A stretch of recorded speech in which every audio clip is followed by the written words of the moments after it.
हमारी वर्ण विचार की अंतिम क्लास होगी। आज की जो क्लास है उस क्लास में मैं आपको अल्प प्राण, महाप्राण और जो भी वर्ण से संबंधित, वर्णों से संबंधित जो भी हमारा बचा होगा वो आज हम कंप्लीट कर लेंगे और इसी में हम देखेंगे अघोष क्या होता है, सघोष क्या होता है, ठीक है, और अंतस्थ व्यंजन क्या होते हैं, ऊष्म व्यंजन क्या होते हैं।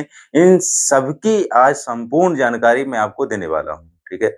जो मैं हिंदी पढ़ा रहा हूँ ये आपके एग्जाम के लिए बहुत पर्याप्त है, तो पर्याप्त है और आप किसी के चक्कर में ना पड़ते हुए मेरे साथ बने रहिए और देखिए वर्ण विचार को कैसे पढ़ते हैं, ठीक है। देखो बुकों में जिस प्रकार से लिखा है संक्षिप्त में बहुत ही विवरण के साथ लिखा है, लेकिन उसे समझ पाना सबके बस की बात नहीं है। तो इसीलिए किसी का किसी का साथ लेकर पढ़िए, ठीक है, चाहे वो मैं हुआ, चाहे प्लेटफॉर्म पर और कोई हुआ, तो उनको उनसे अच्छे से समझिए और एक बार में नोट्स बना करके अच्छे से कंप्लीट कर लीजिए और इसके बाद कहीं से पढ़ने की जरूरत नहीं है, ठीक है। मैं अखिलेश सिंह व्यास जीएस क्लासेस में आपका स्वागत करता हूं। आज हम पढ़ेंगे वर्ण विचार। जो बचे हैं उनको आज कंप्लीट कर लेते हैं, ठीक है। हम बात कर लेते हैं जो हमारे स्पर्शी व्यंजन बचे हुए हैं। क्या है? स्पर्शी व्यंजन, ठीक है। स्पर्शी व्यंजन कितने हैं? 25, ठीक है। स्पर्शी व्यंजन कितने हैं? 25 यानी कि 25 हैं।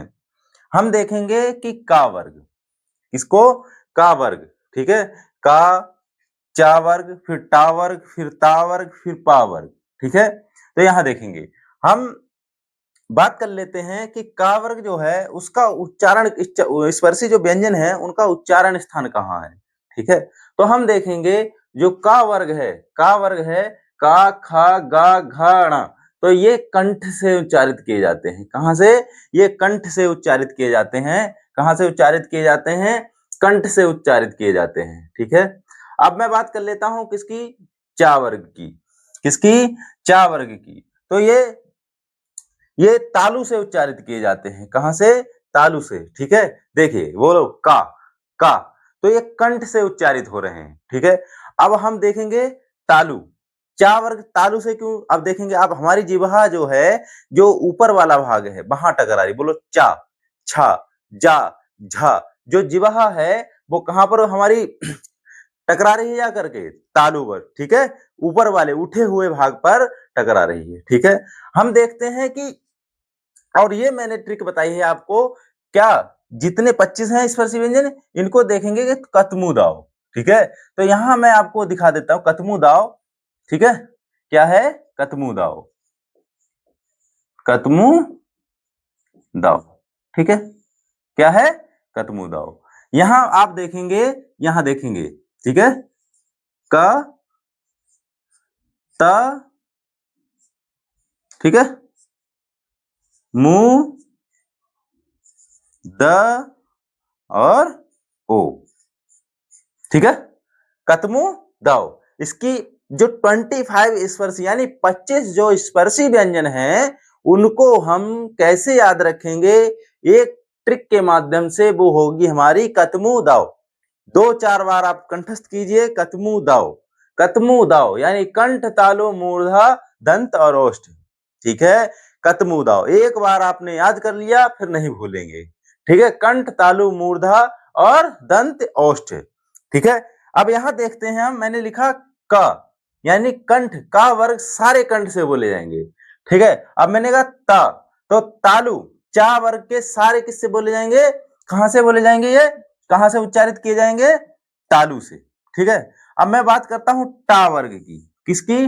टा वर्ग की। देखो कर्तमु, तो मूर्धा, मु मतलब मूर्धा, टा वर्ग पूरा मूर्धा से बोला जाएगा।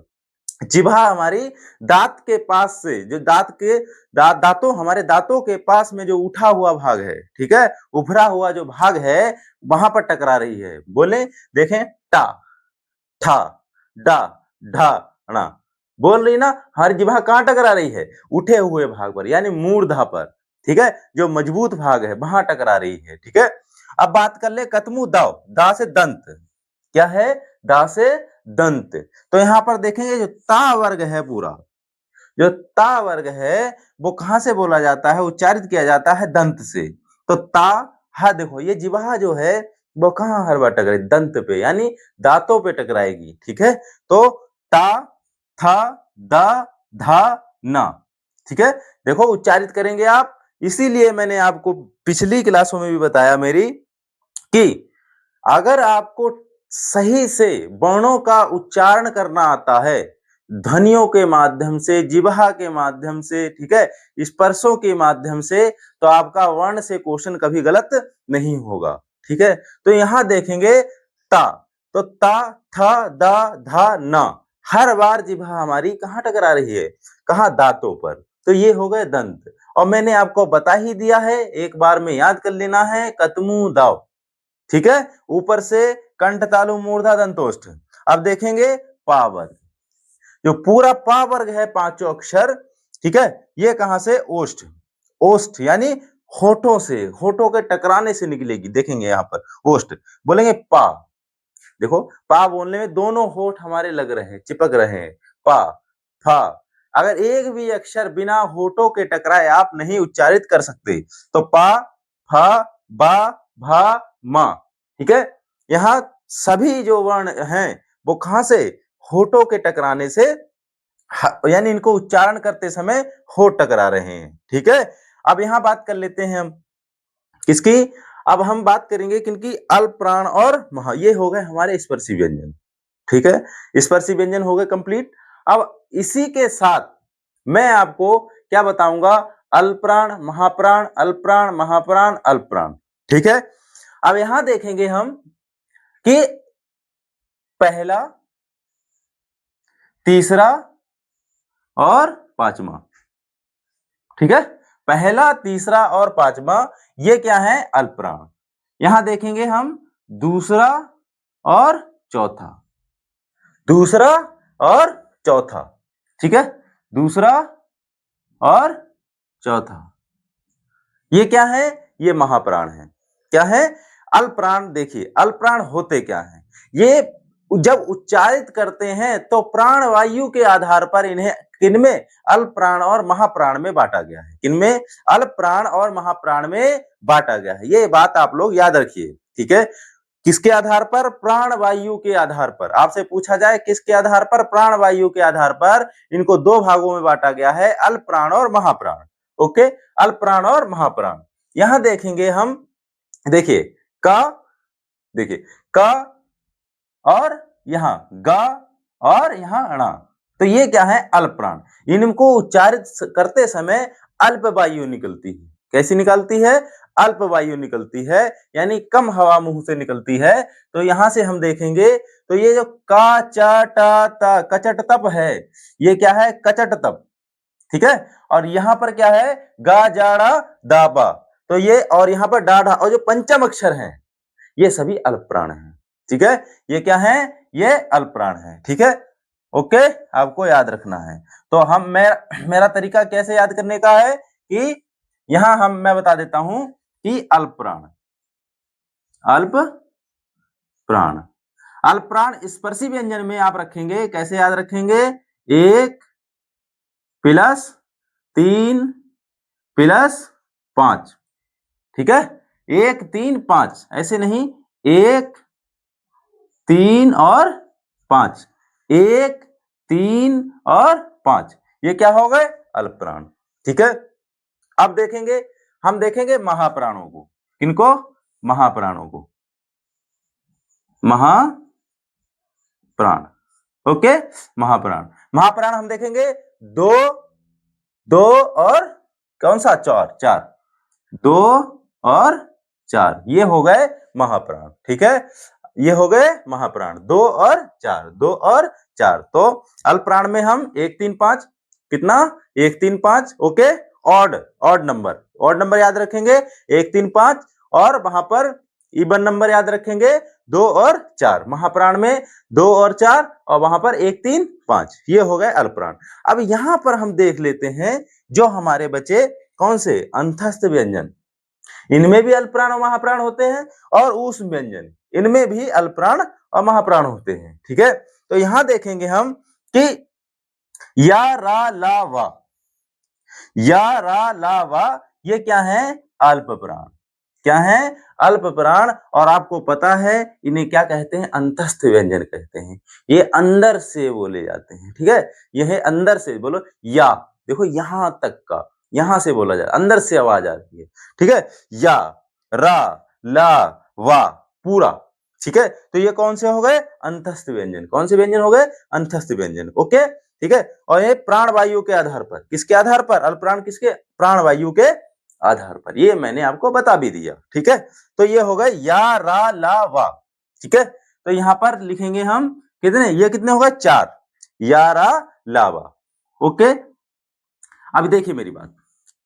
5 और 5 10, 5 15, ठीक है? 1 3 5 में हो गए 15, ठीक है? मैं यहां बता देता हूं, 1 3 5 में हो गए 15, ओके, अल्पप्राण।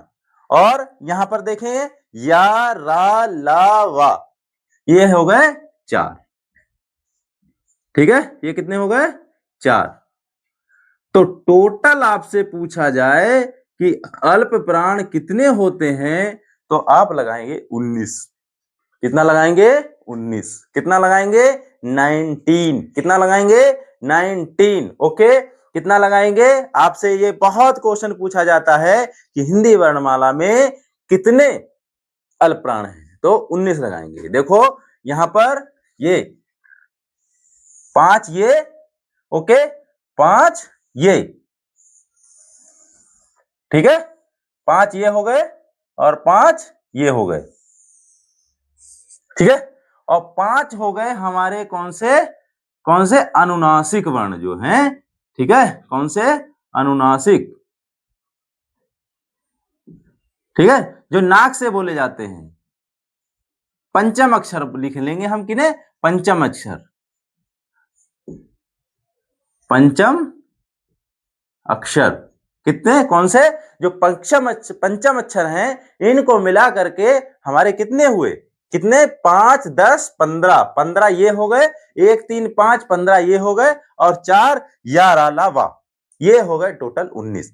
कितने अल्प प्राण आपको बताने हैं? क्वेश्चन में पूछेगा कि हिंदी वर्णमाला में कितने अल्प प्राण होते हैं, तो 19 होते हैं। कितने होते हैं? 19 होते हैं। अब मैं बात कर लेता हूं किनकी? महाप्राणों की। जो बचे वो महाप्राण होंगे, ठीक है? महाप्राण होंगे।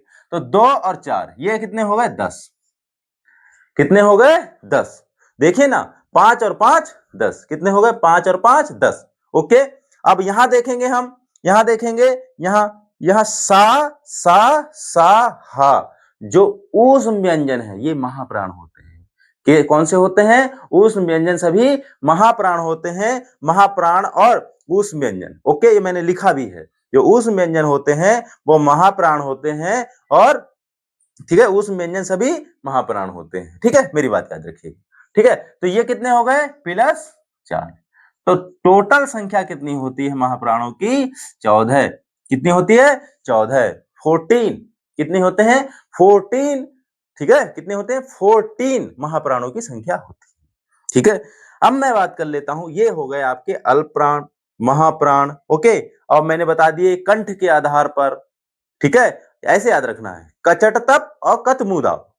एक शब्द में, एक लाइन में याद रखना है, कचट तप, और उसी के साथ जोड़ दिए कतमुदाव, हो गया 25 वर्णों खत्म। यहां से क्वेश्चन नहीं गलत होगा, ठीक है? 2 लाइनें याद रखनी है, कहां से? कचट तप और कतमुदाव। मैंने लिखा है, क्या लिखा है? कि कचट तप हो गए, कचट तप पहला अक्षर, यानी कि इसके आगे सारे, कचट तप और कतमुदाव। कहां से? का कंठ से, कचट चा तालु से, फिर कचट टा, टा देखे मूर्धा से, ता दंत से, और पा ओष्ठ से। तो याद रखना है कचट तप और कतमु दाव, ठीक है? बेस्ट है ये याद करने का तरीका। साथ में बोलेंगे कचट तप कतमु दाव, ठीक है? अब मैं आपको बता देता हूं कि जो या, रा, लावा, ये भी वेरी वेरी वेरी इंपॉर्टेंट है, क्योंकि जो या, रा, लावा जो अंतस्थ व्यंजन है, अल्प प्राण है, ठीक है? इनको भी, इनका भी उच्चारण स्थान पूछ लेता है, जो बहुत ही महत्वपूर्ण हो जाते हैं, ठीक है? जो बहुत ही महत्वपूर्ण हो जाते हैं। तो इसके लिए भी मैंने लिखा है तामुदाव, ठीक है? और तामुदक, सिर्फ इसमें अंतर इतना है, इसमें ओ है, इसमें क है। ठीक है, तो यहां मैंने लिखा है तामू दाव। क्या लिखा है? तामू दाव। तो यहां पर देखेंगे हम तामू दाव, तो तामू दाव में हम देखेंगे कि जो या, देखिए तालव्य से बोला जाएगा। ठीक है, कहां से? तालव्य से बोला जाएगा। या हम लिखेंगे किससे? तालु से बोला जाता है, तालु से उच्चारित किया जाता है। देखिए मुंह, मैंने आपको बता दिया मूर्धा। क्या है? मूर्धा। ठीक है, कहां से? मूर्धा से। ठीक है, अब दा, दंत से। कहां से?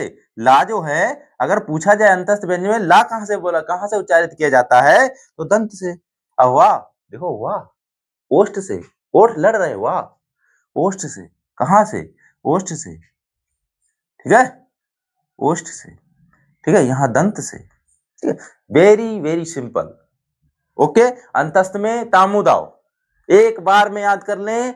या पहले देखो, गलत क्वेश्चन जब बनाते हैं तो यार अलावा लिखें, नहीं समझ में आ रहा यार अलावा लिखें, और जो मैंने बताया क्या, तामुदाव ऊपर लिख दे, तामुदाव। तो ता मु दा ओ, तो तालब्य, मा मूर्धा, दा दंत, और ओ ओष्ठ। हो गया ना कंप्लीट। याद करने का बेस्ट तरीका है यही, और ऐसे ही याद किया जाता है, ऐसे ही नोट्स बनाए जाते हैं, और आप फंसे रहिए। ठीक है, बुकों में नहीं मिलेगा ये। ठीक है, तो आपको यहां देखते हैं, हम ऊष्म व्यंजन की बात कर लेते हैं। किसकी बात कर लेते हैं? ऊष्म व्यंजन की बात कर लेते हैं। तो तामुदक देखते हैं, किसको? तामुदक। ठीक है, तो जो ऊष्म व्यंजन है वो सा सा शाह, सा सा शाह। ठीक है, तो तामुदक। तो यहां देखेंगे ये तालब्य, सा जो है ये वाला किससे? तालु से। ओके, ये वाला मूर्धा, बिल्कुल सेम है, ऊपर और नीचे, लास्ट वाला चेंज होगा। दा से दंत, और का से कंठ। बस देखिए, दोनों सेम लिखिए, बस एक में आपको तामुदाव वहां पर ओष्ठ लगाना है, और यहाँ पर तामुदक जो हा आएगा, देखिए हा, हा कंठ से बोला जाता है। बस तामुदक क्या लगाना है आपको? कंठ लगाना है। क्या लगाना है? कंठ लगाना है। हाँ, कहां से बोला जाता है ये तो सबको पता होता है, बोल कर भी देख सकता है। तो कहां लगाना है? कंठ लगाना है। ओके, मेरी बात समझ में आई आप लोगों को? ठीक है, यहाँ पे हम देख लेंगे एक चलते संयुक्त व्यंजन, कौन से, क्योंकि आज हमें व्यंजनों की क्लास लास्ट करनी है। ठीक है, इसके बाद हम देखेंगे तत्सम है, तद्भव है, संधियां है। ठीक है, विलोम शब्द हैं, पर्यायवाची हैं, जो इंपॉर्टेंट हैं, जो एग्जाम में आएंगे, किताबों में तो भरे हैं, हमें वो पढ़ना है। हमारे पास उतना समय है, हमें स्मार्ट स्टडी करनी है। कैसी स्टडी करनी है?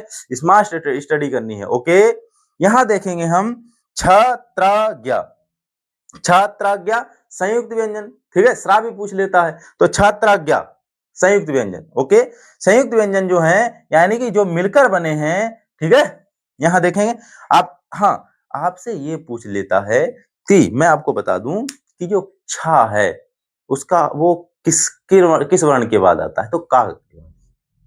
ठीक है, ठीक है, छ। ओके, अब यहां त्रा, ता के बाद आता है, ज्ञा, जा के बाद आता है। आपको याद रखना है। ठीक है, क्या याद रखना है मैं बता भी देता हूं अभी।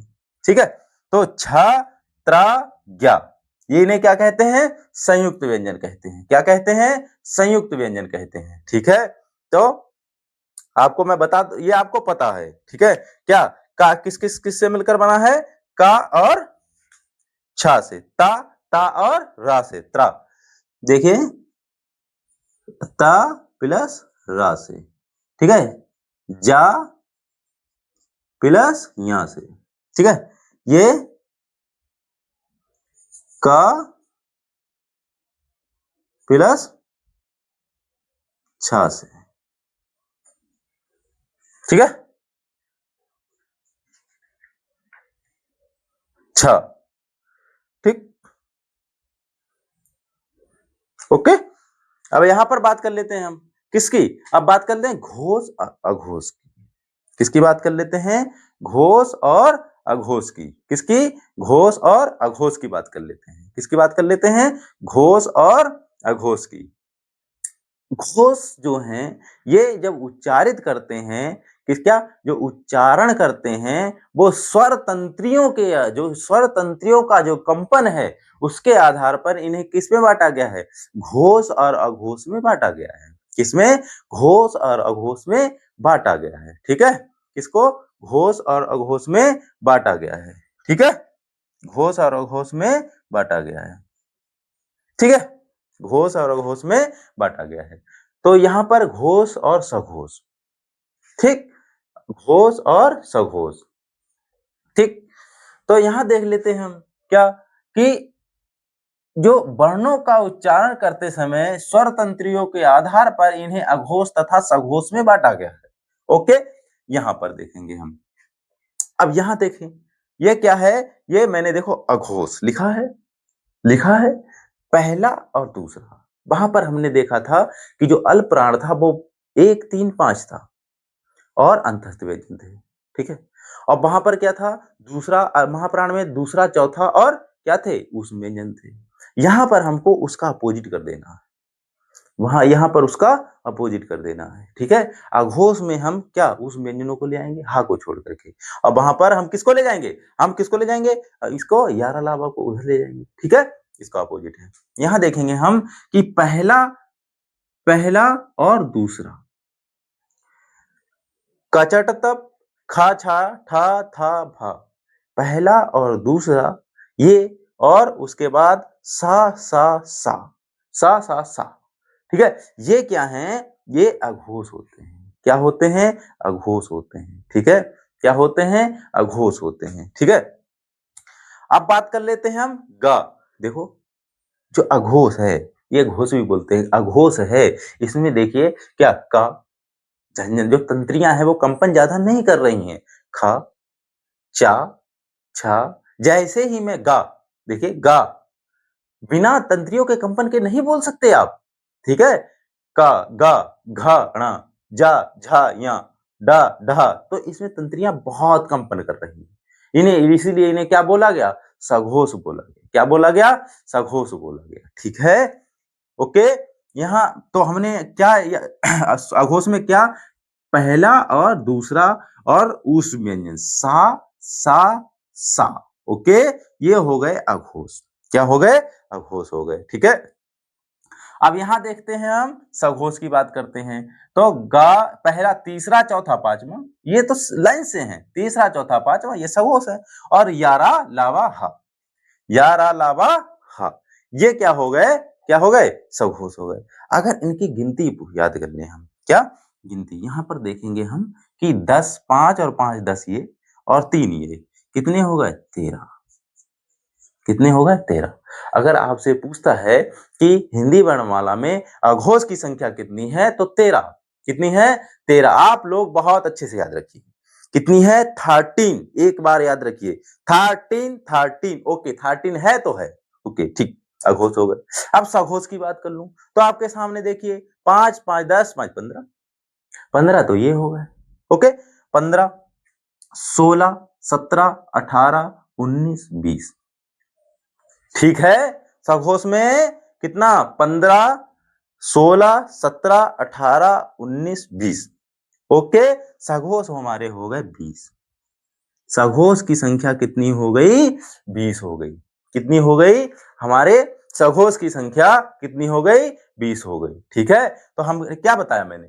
मैंने आपको बताया कि जो अघोष हैं वो कितने हैं? 5 और 5 10 और 3 13। अघोष की संख्या 13 है। और 5 और 5 10, 5 15, 15 और 5 सॉरी 15 और 5 20। ठीक है, 15 5 20, कितने हो गए? 20। तो सघोष की संख्या कितनी हो गई? 20 हो गई। कितनी हो गई? 20 हो गई। ठीक है, तो ये हो गए हमारे अघोष और सघोष। मुझे उम्मीद है कि आपको बहुत अच्छे से समझ में आया हुआ। ठीक है, अघोष और सघोष, और इसके बाद आपको कहीं से पढ़ने की जरूरत भी नहीं पड़ेगी। ये मैंने बता दिया स्वर तंत्रियों के आधार पर और वो प्राणवायु के आधार पर, बस इसीलिए कंफ्यूजन बहुत होता है। ठीक है, अब यहां देख लेते हैं हम सभी स्वर, वेरी वेरी इंपॉर्टेंट है ये बात। ठीक है, बहुत क्वेश्चन बनाता है यहां से। सभी स्वर सघोष होते हैं। जो सभी स्वर का मतलब जो 11 स्वर हैं, कितने हैं? 11 स्वर है जो हैं वो क्या होते हैं? वो क्या होते हैं? सभी स्वर सघोष होते हैं। कैसे होते हैं? सघोष होते हैं। स्वर अल्प प्राण व महाप्राण दोनों नहीं होते। स्वर, अल्प प्राण, और ये भी स्वरों के बारे में 11 स्वर हैं, उनके बारे में जानकारी जरूरी थी, मैं लेकर आया। तो स्वर, अल्प प्राण व महाप्राण दोनों नहीं होते। स्वर, अल्प प्राण और महाप्राण दोनों नहीं होते। अब देखते हैं प्रत्यय के आधार पर, किसके? प्रत्यय के आधार पर, प्रयत्न के आधार पर या और वाह, या और वाह है व्यंजन, लेकिन अर्ध स्वर है। क्या है? अर्ध स्वर है। क्या है? अर्ध स्वर है। रा को बात करें, रा एक प्रकंपित और लुंठित व्यंजन है। कैसा है? प्रकंपित और लुंठित व्यंजन है। बहुत अच्छे तरीके से एक ही बार में याद रखिए, रा जो है प्रकंपित आए तो रा लगाएंगे, और लुंठित आए तो रा लगाएंगे। अब बात कर लेता हूं मैं ला की। ठीक है, ला एक पार्श्विक व्यंजन है। कैसा है? पार्श्विक व्यंजन है। कैसा है? पार्श्विक व्यंजन है। ओके, अब मैं बात थोड़ा सा कर लेता हूं किसके बारे में, जो थोड़ी सी जानकारी बची हुई है, किसकी? हिंदी के अपने व्यंजन, उच्छित व्यंजन, ताड़नजात व्यंजन। ठीक है, फेंक कर मारने वाले, ताड़नजात को क्या कहते हैं? फेंक कर मारने वाले। ठीक है, डाढ़ा, डाढ़ा, ये अपने व्यंजन है। ठीक है, यहाँ देखो हिंदी के अपने व्यंजन है डाढ़ा। ओके, ओके, अब मैं बात कर लेता हूं वत्सर व्यंजन की। किसकी? वत्सर व्यंजन की। वत्सर व्यंजन की किसकी? वत्सर व्यंजन कौन कौन से होते हैं? ना और सा, ना और सा। ओके, ना और सा, ना सा ला, बस ये याद है। नस्ल, नस्ल को आप याद रखेंगे तो हो जाएंगे वत्सर व्यंजन। नस्ल, ना सा ला, नस्ल। ठीक है, किसको? नस्ल को याद रखेंगे, ना सा और ला, नस्ल। तो नस्ल है, नस्ल का आप याद रखेंगे किसको? वत्सर व्यंजन। अब बात करें काकल्य व्यंजन, ये सबको पता है काकल्य, हाँ, नहीं दिख रहा होगा, कोई बात नहीं, याद रखिए। हाँ, काकल्य व्यंजन कौन सा होता है? हा होता है। कौन सा होता है? हा होता है। ठीक है, तो ये हिंदी व्याकरण के बारे में। ठीक है, तो बहुत ही इम्पोर्टेंट, जो मैं बहुत मेहनत करके इस क्लास को बनाकर लाया। ठीक है, आप लोग बहुत अच्छे से पढ़िए, और जैसे जैसे मैंने इसमें पढ़ाया है, जैसे जैसे मैंने इसमें लिखवाया है, एक बार अपने नोट्स में उतार लीजिए। मैं उम्मीद करता हूं कि आपका हिंदी का, वर्णमाला से हिंदी का कभी क्वेश्चन गलत नहीं होगा। ठीक है, दावे के साथ कह सकता हूं कि हिंदी वर्णमाला से कोई भी क्वेश्चन आपका गलत नहीं होगा, तो नहीं होगा, फिर बिल्कुल नहीं गलत होगा। तो इसलिए आपको बिल्कुल ही इस पूरी क्लास को कंठस्थ कर लेना है। दो से तीन बार देखिए, जिससे कि क्वेश्चन यहाँ से गलत ना हो। अब बहुत गलत होते हैं, जितने भी स्टूडेंट हैं जो बात सही से नहीं पढ़ते, वो किताबों से बस पढ़ा और वहां जाके गड़बड़ कर देते हैं। ठीक है, तो बहुत अच्छे से पढ़िए और एक लिखिए। मैं आपको, देखिए, सबसे बड़ा आलस क्या है आज के जनरेशन में? आज सबसे ज्यादा असफलताएं क्यों मिल रही हैं? कारण ये है कि सिर्फ जो आज का स्टूडेंट है वो क्लास देखता है, दो 2.5, 1.5, ठीक है, बस 1.7 क्लास को शूट कर, बस शूट किया, 7.5 पे कर लिया, 1.5 के कर लिया, बस चल रहा है, और नींद आ रही है, निद्रा में है, वो निद्रा में है, लेकिन क्लास चल रही है, कोई फायदा नहीं। वो आप धोखा दे रहे हैं अपने आप को और अपने माता पिता को भी। तो इसलिए चाहे कहीं से पढ़िए, अच्छे से नोट्स बनाइए और उसको बार बार रिवीजन के, बेस्ट तरीका। ठीक है, बेस्ट तरीका है, चाहे किसी भी प्लेटफॉर्म से पढ़िए, कहीं से भी पढ़िए, चाहे मुझसे पढ़िए, लेकिन मैं यही कहूंगा कि आप उसको नोट्स लिखिए, बढ़िया से नोट्स लिखिए। और मैं कोई मशीन नहीं, एआई से भी गलतियां होती हैं, मुझ में अगर मुझसे कोई गलती होती है तो मुझे कमेंट करके बताइए। ठीक है, तो यहाँ उसको नोट्स बनाइए, नोट्स बनाइए, फिर बार बार रिवीजन कीजिए। बुक से बस इतना कर सकते हैं, जो बुक में लिखा है संक्षिप्त में, उसको मैं शॉर्ट में ला करके उसके तरीके और ट्रिक बना करके आपके सामने पेश कर सकता हूं और आपको समझा सकता हूं, इतना कर सकता हूं। ठीक है, क्योंकि बुक में और हम में अंतर है। ठीक है, तरीका वही होगा, सब वही होगा, लेकिन समझाने का हमारा तरीका अलग होगा। ठीक है, तो इसलिए मेरे साथ देखिए, मैंने का और सा यहां सही कर दिया ना। ठीक है, अच्छा, ओके, ता प्लस रा। ठीक है, त्रा होता है, ज्ञा, जा प्लस या। ओके, इसी के साथ मेरे साथ बने रहिए व्यास जीएस क्लासेस में। मैं अखिलेश सिंह ऐसे ही आपके लिए क्लासेस लाता रहूंगा। जय हिंद, जय भारत।